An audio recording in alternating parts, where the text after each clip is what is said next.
La campaña de Lorena, finales de 1944. El terreno era un infierno de barro y hielo, un lienzo brutal pintado con la sangre y la desesperación de los hombres.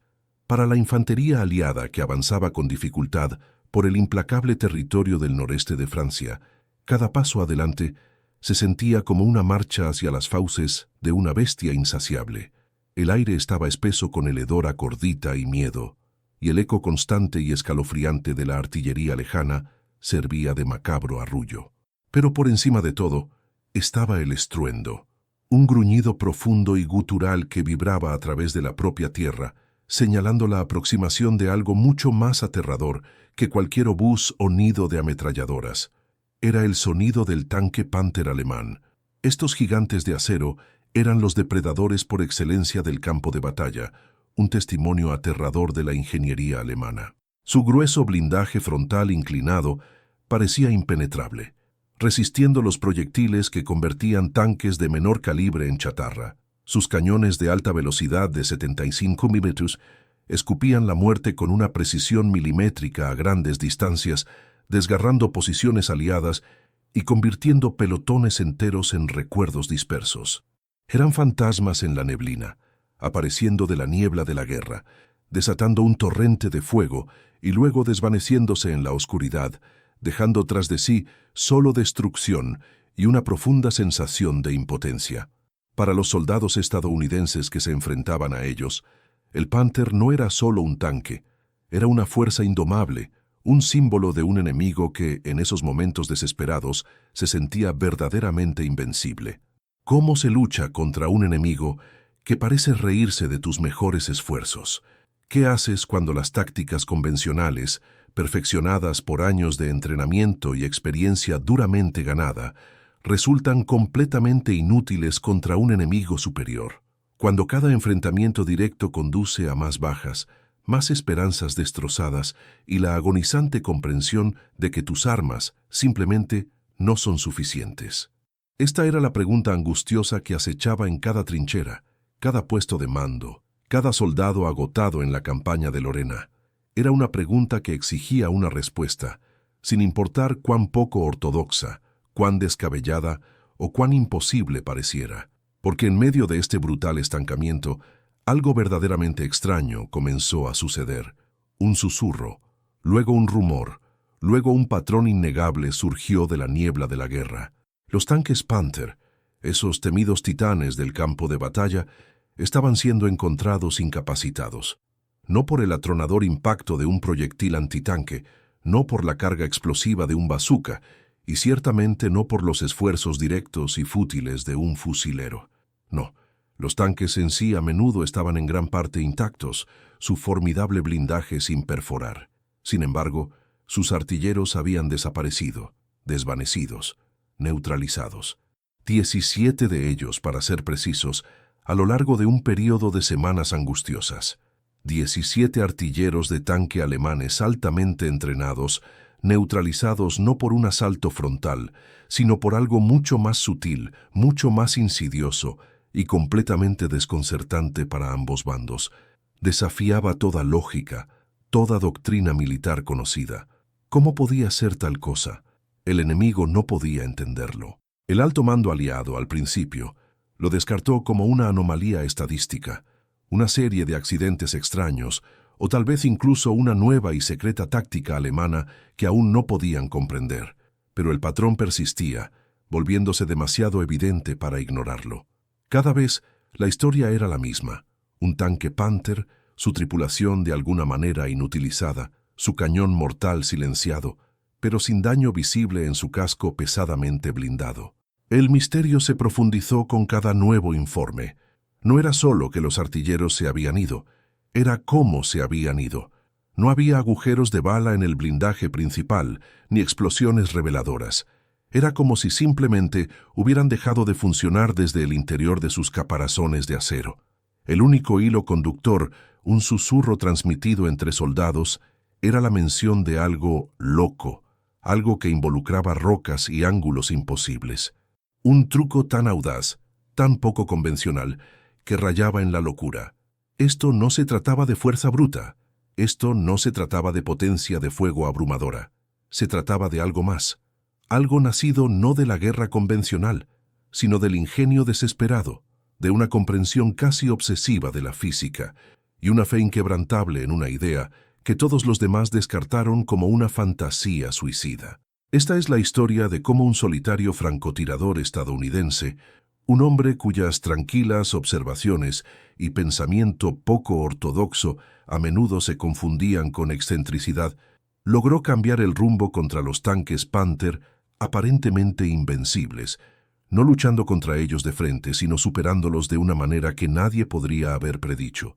Prepárese, porque lo que está a punto de descubrir desafiará todo lo que creía saber sobre la guerra.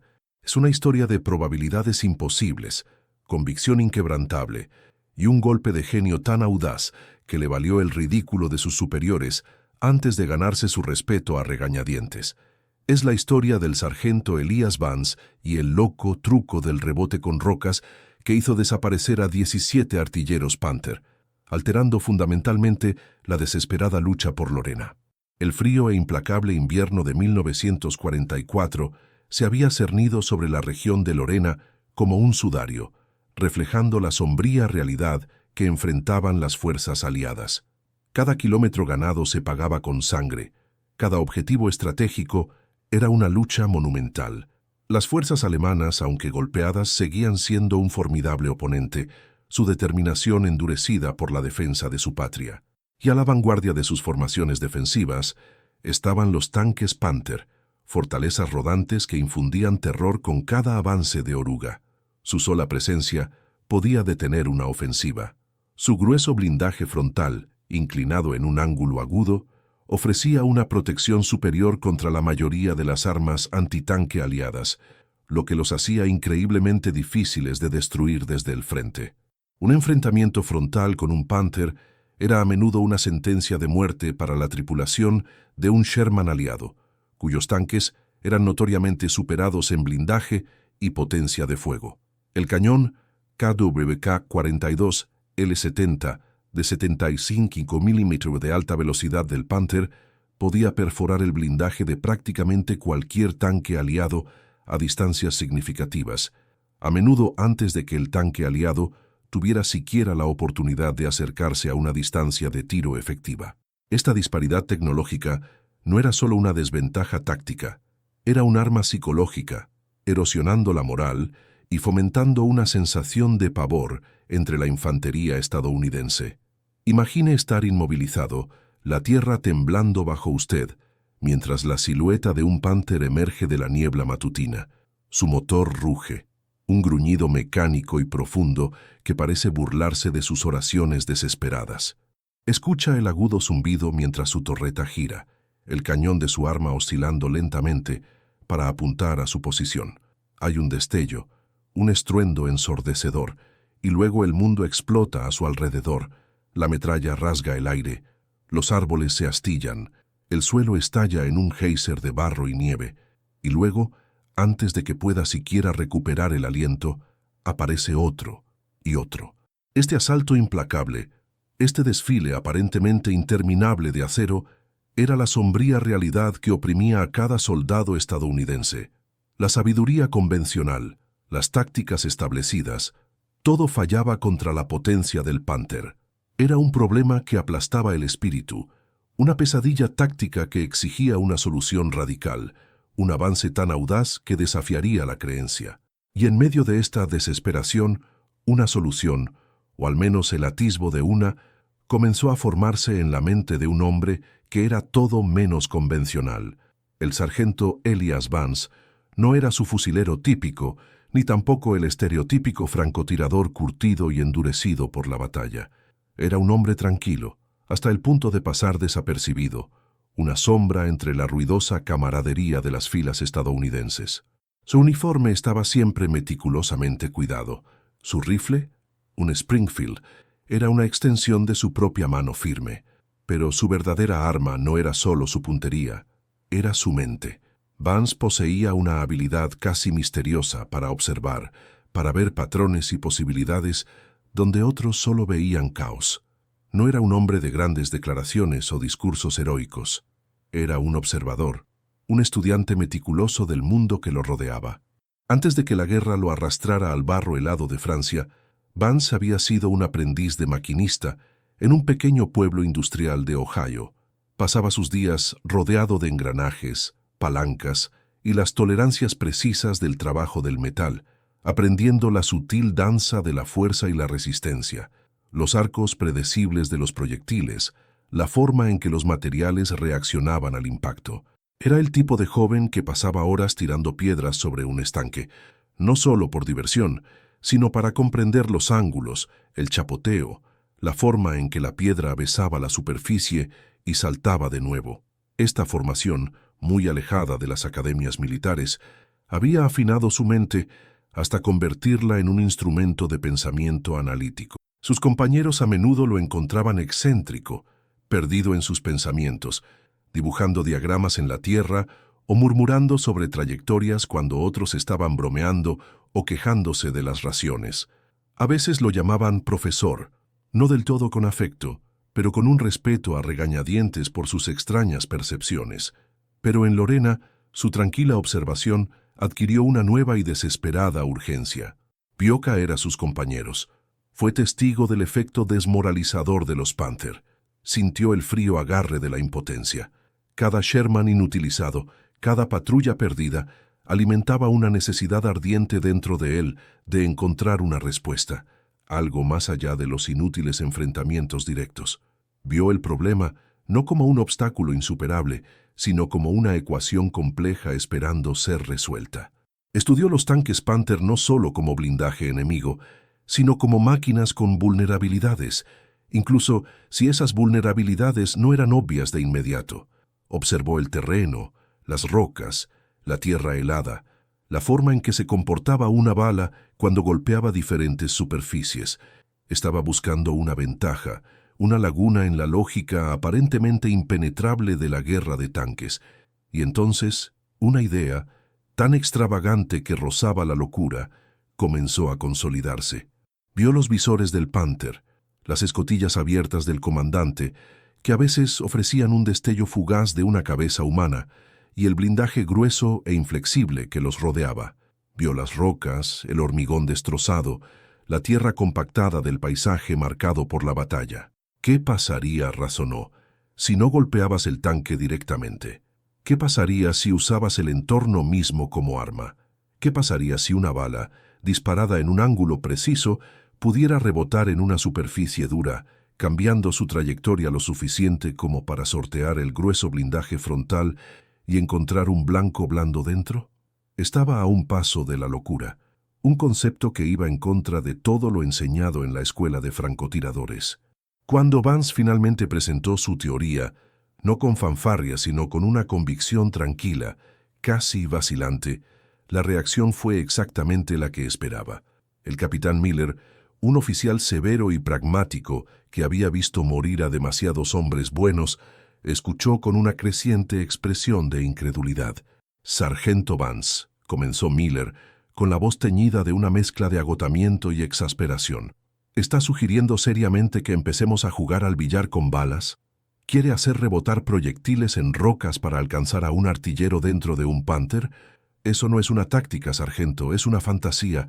Es un desperdicio de munición preciosa y, francamente, suena a un deseo de muerte. Otros soldados que escucharon se rieron.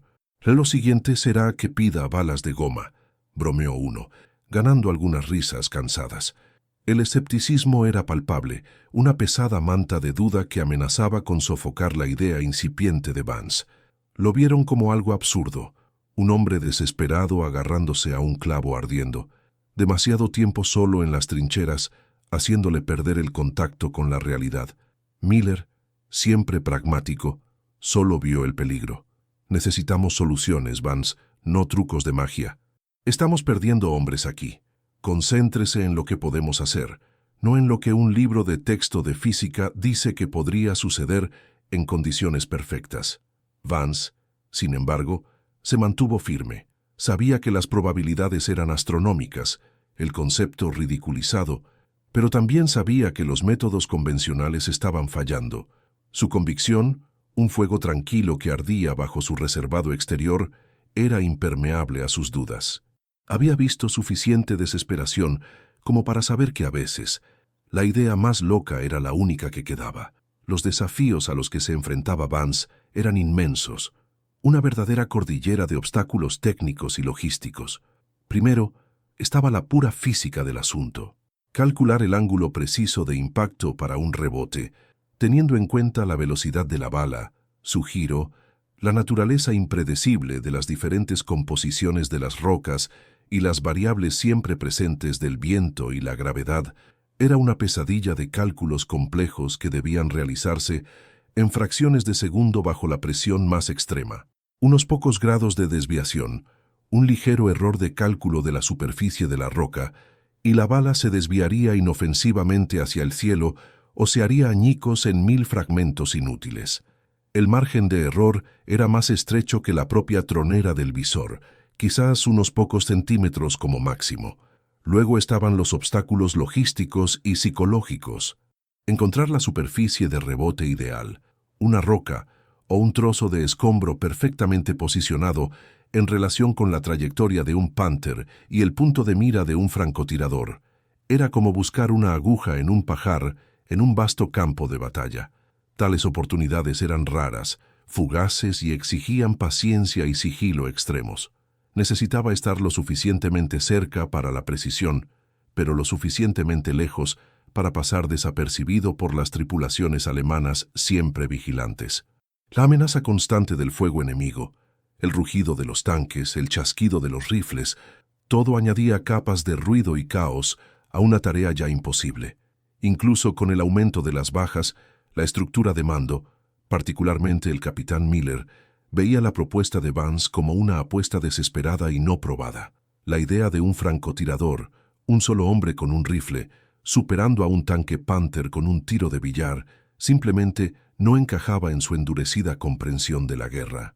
Era una distracción, un capricho, cuando lo que necesitaban desesperadamente eran soluciones concretas y de fuerza bruta.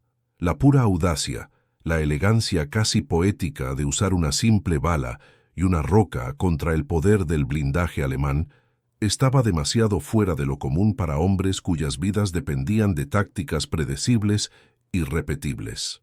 Vance no solo estaba luchando contra los alemanes, estaba luchando contra el escepticismo arraigado de su propio bando, el peso de la doctrina militar que se burlaba de nociones tan locas. Pero Vance no se inmutó. No necesitaba su aprobación, necesitaba una oportunidad. Pasó su tiempo libre, no descansando, sino estudiando. Observó las rutas de los Panther, los tipos específicos de rocas y escombros esparcidos por los campos y las aldeas destrozadas.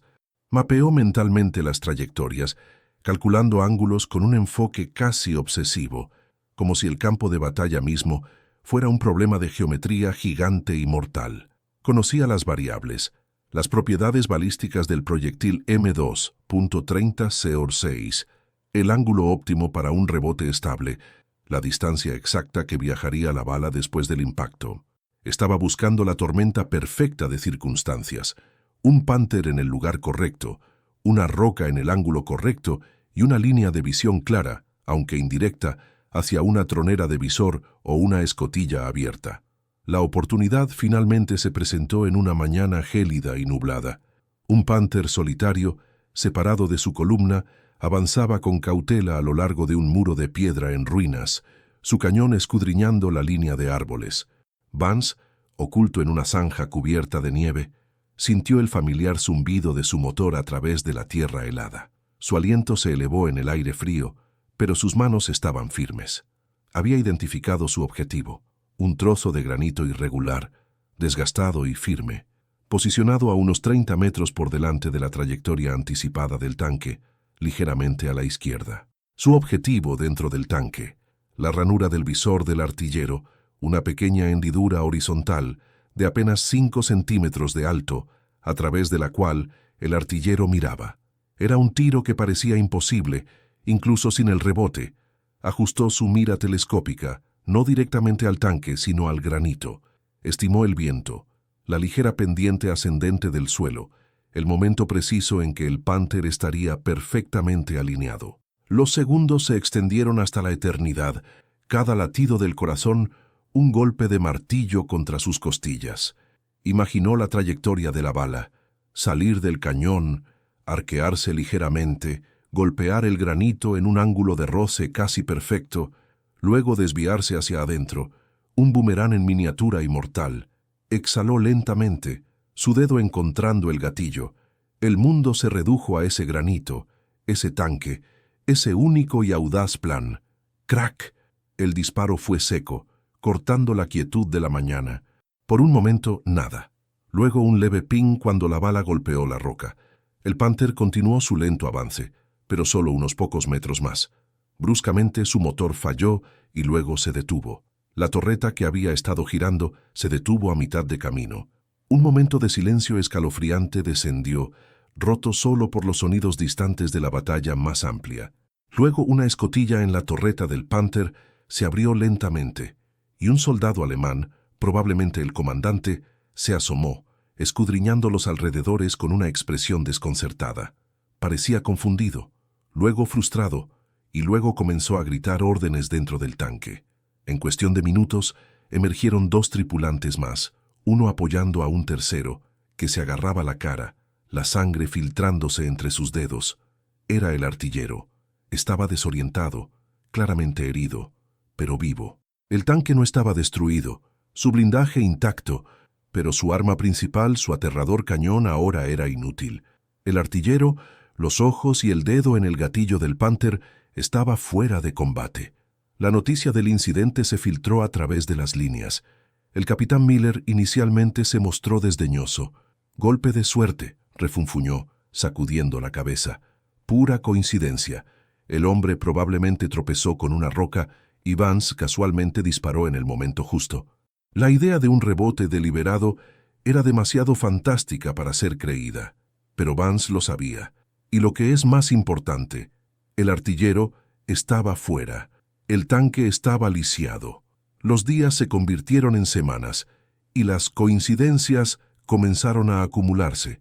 Otro Panther, su artillero incapacitado después de un ping aparentemente inofensivo de una piedra cercana.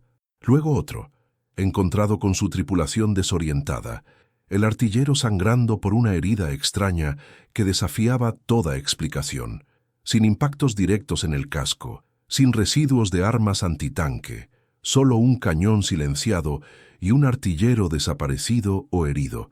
Los susurros comenzaron entre la infantería. Vance lo hizo de nuevo. El profesor encontró otra roca. El escepticismo inicial comenzó a erosionarse, siendo reemplazado por una mezcla de asombro y desconcierto. Miller, un hombre de hechos concretos, comenzó a notar el patrón. Vio la tranquila determinación de Vance, las notas meticulosas que guardaba, la forma en que desaparecía durante horas, solo para que otro Panther perdiera misteriosamente su aguijón. El clímax de esta táctica improbable llegó durante un enfrentamiento particularmente brutal, cerca de un pequeño cruce de caminos bombardeado. Las fuerzas aliadas estaban siendo golpeadas por un empuje blindado alemán, encabezado por una compañía de Panther. La situación era desesperada. Las bajas aumentaban rápidamente. Vance, posicionado en una cresta baja con vistas al caos, se encontró en el sueño o la pesadilla de un francotirador, dependiendo de la perspectiva. El terreno estaba lleno de hormigón destrozado, escombros de ladrillos y formaciones rocosas expuestas. Una verdadera mesa de billar de oportunidades mortales. Se movió con un propósito sombrío, seleccionando sus objetivos, no los tanques en sí, sino las superficies a su alrededor, los destellos fugaces de los visores, las escotillas abiertas. Un disparo, un impacto preciso, un rebote sutil, y otro artillero fue neutralizado. Luego otro, y otro. El avance alemán flaqueó. Los tanques que habían estado escupiendo fuego de repente se quedaron en silencio, sus torretas congeladas, sus cañones mortales inertes. Los comandantes, sintiendo que algo andaba mal, comenzaron a cerrar las escotillas. Pero incluso entonces, un rebote perfectamente angulado podía encontrar su camino a través de una abertura de periscopio o una escotilla ligeramente entreabierta. El caos estalló dentro de las columnas blindadas alemanas. No podían entender lo que estaba sucediendo. Su blindaje era sólido. Sin embargo, sus artilleros estaban siendo eliminados con una eficiencia aterradora. Era un enemigo invisible, un asaltante fantasma que atacaba desde el interior de sus fortalezas de acero. Para cuando comenzó el contraataque aliado, el avance alemán había perdido su impulso. El recuento, confirmado más tarde a través de informes de inteligencia y evaluaciones del campo de batalla, fue asombroso. 17 artilleros Panther, neutralizados por el loco truco del rebote con rocas del sargento Elias Vance. El éxito fue innegable, un testimonio crudo y sangriento de una teoría una vez ridiculizada. El empuje blindado alemán, privado de sus ojos y dedos en el gatillo, se había derrumbado. Las consecuencias inmediatas fueron un torbellino de alivio y desconcierto. Los comandantes aliados, que se habían burlado del billar con balas de Vance, ahora se encontraban mirando la evidencia innegable. Tanques Panther silenciados, su formidable blindaje intacto, pero inutilizados por una mano invisible y poco convencional. El capitán Miller, un hombre cuyo respeto tenía que ganarse con resultados tangibles, miró a Vance no con la exasperación que alguna vez tuvo, sino con un asombro nuevo y a regañadientes. No entendía la física, tal vez, pero entendía el resultado. El método del rebote, una vez un absurdo susurrado, era ahora un multiplicador de fuerza innegable. No era una táctica que pudiera enseñarse en el entrenamiento básico, ni podía aplicarse universalmente. Exigía una confluencia específica de factores: el terreno adecuado, la alineación precisa y, sobre todo, la paciencia casi sobrenatural y el genio de observación de un hombre como Vance. Pero dentro de su unidad, y cada vez más en las compañías circundantes, se convirtió en una maniobra especializada, casi legendaria. Se alentó a los francotiradores a pensar como Vance, a escanear el campo de batalla no solo en busca de objetivos directos, sino también de posibles superficies de rebote, de los ángulos sutiles que podían convertir una simple roca en una cómplice mortal. El impacto inmediato fue palpable. La ventaja psicológica que los Panther habían tenido sobre la infantería comenzó a desmoronarse. Los soldados sabían que, si bien los tanques en sí seguían siendo formidables, ya no eran invencibles. Había una nueva forma, aunque rara, de contraatacar, un arma secreta empuñada por un hombre tranquilo.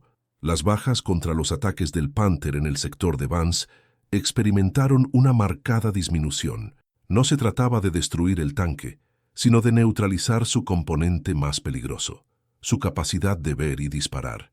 Un Panther sin artillero era una bestia ciega y desdentada, vulnerable a los ataques de seguimiento de los equipos antitanque, o simplemente sorteada, su amenaza inutilizada. La historia del francotirador de rebote se extendió como la pólvora entre las filas agotadas. Era un cuento susurrado en las filas de la comida, murmurado alrededor de las fogatas y transmitido con asombro y un toque de incredulidad. ¿Has oído hablar de Vance?, podría preguntar un nuevo recluta con los ojos muy abiertos. Dicen que puede eliminar a un artillero Panther haciendo rebotar una bala en una roca. Se convirtió en una leyenda, un testimonio del ingenio estadounidense frente a probabilidades abrumadoras. No fueron solo las acciones directas de Vance las que marcaron la diferencia, fue la inspiración que proporcionó. Los comandantes, desesperados por cualquier ventaja, comenzaron a alentar a sus propios hombres a pensar de forma innovadora. ¿Qué otras soluciones no convencionales se escondían a plena vista? ¿Qué otras ideas locas podrían cambiar el rumbo? La noción de adaptarse al campo de batalla, de utilizar el entorno y una comprensión más profunda de sus propiedades comenzó a echar raíces. Fomentó un espíritu de resolución creativa de problemas, un cambio sutil pero significativo en la mentalidad que iba más allá de la fuerza bruta. La guerra era una trituradora, pero Vance había demostrado que a veces una mente finamente sintonizada podía ser más potente que cualquier cañón. Pero para Elias Vance, la notoriedad fue un manto incómodo. No era un hombre que buscara elogios o ser el centro de atención. Era un soldado, impulsado por el deber y la sombría necesidad de supervivencia y de proteger a sus compañeros. Incluso después de la batalla, En medio de las palmadas en la espalda y la silenciosa reverencia, Vance siguió siendo el mismo individuo tranquilo y observador. No se jactó de sus logros, ni se deleitó con el respeto recién descubierto. Simplemente continuó su trabajo, planificando meticulosamente su próximo movimiento, siempre buscando el próximo ángulo, la próxima oportunidad para aplicar su marca única de física, de campo de batalla. Era un profesional, un artesano de la guerra, y sus herramientas eran su rifle, su mente y las leyes implacables del movimiento. Entendió lo que estaba en juego, las vidas en la balanza, y eso fue suficiente motivación. A medida que la guerra finalmente llegaba a su fin y la victoria aliada estaba asegurada, el sargento Elias Vance, como millones de otros militares estadounidenses, regresó tranquilamente a casa. No hubo desfiles de cintas de papel picado específicamente para el francotirador de rebote. Su nombre no se convirtió en sinónimo de una batalla importante o una gran maniobra estratégica. Su contribución única, aunque fundamental en su sector inmediato, y una fuente de leyenda entre las tropas que sirvieron junto a él, permaneció en gran medida no cantada en las historias oficiales más amplias de la guerra. No era un general, ni un héroe condecorado de una incursión audaz. Era un soldado alistado, un observador tranquilo que había encontrado una forma ingeniosa de superar un desafío imposible. Es probable que regresara a su pequeño pueblo industrial en Ohio. Quizás retomó su antiguo oficio de maquinista, el zumbido familiar de la maquinaria en marcado contraste con el rugido de los motores Panther. Sus manos, una vez firmes en la culata de un rifle, habrían regresado al trabajo preciso de los tornos y las prensas. Su mente, una vez calculando ángulos de rebote bajo fuego enemigo, habría encontrado nuevos acertijos en el intrincado funcionamiento de la maquinaria en tiempos de paz. Se mezcló de nuevo en la vida civil, otro veterano entre millones, llevando sus experiencias y sus triunfos silenciosos dentro de él. Fue la encarnación del arquetipo del héroe silencioso, tan común en la tradición estadounidense. El individuo cuyo profundo impacto es sentido por muchos, pero cuya historia personal permanece en gran parte no contada, eclipsada por las narrativas más grandiosas de batallas y comandantes. Su legado no estaba grabado en monumentos de piedra o elaboradas citas militares, sino en los recuerdos de los hombres que salvó, el miedo que mitigó y el sutil cambio en el pensamiento táctico que inspiró. Fue un testimonio de la idea de que el verdadero genio a menudo opera fuera del centro de atención, en los rincones tranquilos de la observación y el pensamiento no convencional. Sus métodos no fueron ampliamente adoptados en la doctrina militar, no porque no fueran efectivos, sino porque exigían un nivel de habilidad individual, paciencia y comprensión ambiental que simplemente no era escalable para el entrenamiento masivo. Era un arte de especialista, un truco único más que una estrategia universal. Sin embargo, la historia de Vance y sus disparos de rebote sirvió como un poderoso recordatorio a lo largo de los años de análisis militar de posguerra. La innovación no siempre viene de arriba hacia abajo, de los laboratorios de investigación o del alto mando. A veces, surge del ingenio desesperado de un soldado en el terreno, enfrentado a un problema insoluble y poseedor del coraje de pensar de manera diferente, de desafiar las normas establecidas. Esta lección tranquila y duradera para estrategas e ingenieros militares por igual. Nunca subestimes el poder de una mente individual para encontrar una solución elegante, incluso cuando la sabiduría convencional dicta la rendición. El loco truco de Vance, un arte especializado perfeccionado por un genio singular, no reescribió todo el manual táctico para la guerra de tanques. No podía producirse en masa en un campo de entrenamiento ni ser aplicado por cada fusilero. La pura precisión, los factores ambientales, el cálculo casi obsesivo requerido, lo convirtieron en un arma única empuñada por un individuo extraordinario. Pero su impacto se extendió mucho más allá del campo de batalla inmediato. Sirvió como una prueba de concepto potente e innegable, que a veces las respuestas más efectivas no se encuentran en cañones más grandes o blindajes más gruesos, sino en un cambio radical de perspectiva, una voluntad de mirar lo familiar con ojos nuevos. Subrayó que la innovación no es únicamente el dominio de científicos en laboratorios o generales en salas de guerra, A menudo surge del ingenio desesperado de un soldado en el barro, enfrentando un problema imposible, impulsado por la pura necesidad de sobrevivir y proteger a sus compañeros. La historia del sargento Elias Vance es más que una nota a pie de página en la historia militar, es una narrativa profunda sobre el espíritu humano bajo coacción. Nos enseña sobre el poder inquebrantable de la persistencia frente al escepticismo abrumador. Imagine el ridículo, la desestimación, el peso puro del pensamiento militar convencional presionando sobre él. Sin embargo, Vance se mantuvo firme en su creencia, en sus cálculos, en su visión. Su convicción no nació de la arrogancia, sino de una certeza tranquila y analítica, una profunda comprensión de que a veces el camino más simple y menos convencional es el único que queda. Es un testimonio de la belleza de la simplicidad en la complejidad. Contra el poder industrial del tanque Panther, una maravilla de la ingeniería alemana, Vance desplegó una solución arraigada en la física básica y la observación aguda, una bala, una roca y un ángulo. Esto no se trataba de dominar al enemigo, se trataba de superarlos inteligentemente, encontrando la fractura capilar en su lógica aparentemente impenetrable. Nos recuerda que a menudo las soluciones más elegantes no son las más complicadas, sino las que aprovechan elementos existentes de formas novedosas. Y quizás lo más importante, la historia de Vance ilumina el papel crítico de la observación y la adaptación. En un entorno caótico y brutal, donde cada segundo podía significar vida o muerte, no solo vio rocas y tanques, vio potencial, vio trayectorias, vio una vulnerabilidad oculta. Adaptó sus herramientas y su entorno para crear algo completamente nuevo, forjando la victoria a partir de los mismos elementos que lo rodeaban. Esta capacidad de observación profunda y adaptación creativa es una lección universal, aplicable mucho más allá del campo de batalla en cada desafío que enfrentamos. El sargento Elias Vance, el tranquilo maquinista convertido en francotirador, representa a los innumerables héroes anónimos de la historia.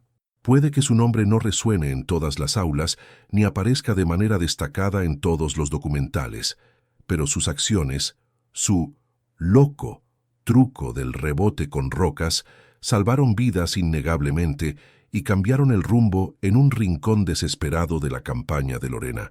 Fue un hombre que no buscó la gloria, sino que encontró una manera de marcar una diferencia monumental a través del puro ingenio y una fe inquebrantable en una idea que todos los demás pensaron que era una locura. Así que la próxima vez que se encuentre con un problema que parezca insuperable, un desafío en el que los métodos convencionales se queden cortos, pregúntese, ¿qué haría Elias Vance? ¿Dónde están los ángulos ocultos? ¿Qué elementos pasados por alto podrían aprovecharse? Porque a veces, las soluciones más revolucionarias nacen no de las voces más fuertes, sino de las observaciones más tranquilas, no de la fuerza bruta, sino del genio no convencional. Si esta historia de ingenio audaz resonó con usted, dele a me gusta, comparta sus pensamientos en los comentarios a continuación. ¿Cuál es la idea más loca que ha visto triunfar? Y no olvide suscribirse al canal para más historias no contadas de los momentos más extraordinarios de la historia. Gracias por ver.